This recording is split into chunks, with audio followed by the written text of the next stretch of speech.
আসসালামু আলাইকুম ওয়া রাহমাতুল্লাহ ইন্নাল হামদুলিল্লাহ ওয়াসসালাতু ওয়াসসালামু আলা রাসূলিল্লাহ। প্রিয় বন্ধুগণ, যারা যেখান থেকে দেখছেন সকলকে আন্তরিক শুভেচ্ছা ও অভিনন্দন।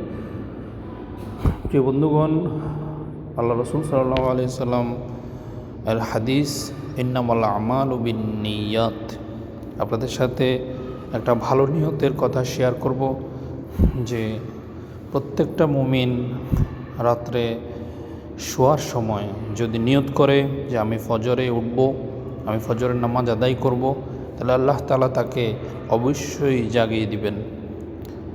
এটি যারা নিয়ত করেন তাদেরকে আল্লাহ তাআলা জাগিয়ে দেন। আপনিও চাইলে নিয়ত করে শুইতে পারেন, আল্লাহ তাআলা অবশ্যই আপনাকে জাগিয়ে দিবেন ইনশাআল্লাহ।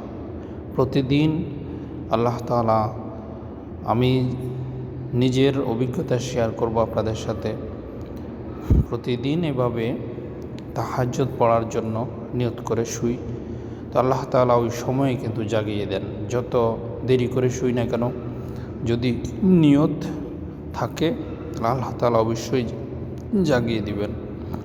আল্লাহ রাসূল সাল্লাল্লাহু আলাইহি সাল্লামের সুন্নত হচ্ছে এশার নামাজ পড়ে সাথে সাথে শুয়ে যাওয়া। আমরা এশার নামাজ পড়ে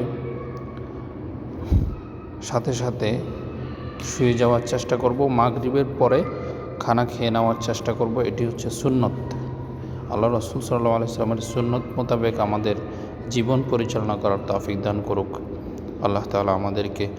এটি হচ্ছে পবিত্র মক্কার সেই সুক আল হিজাজ।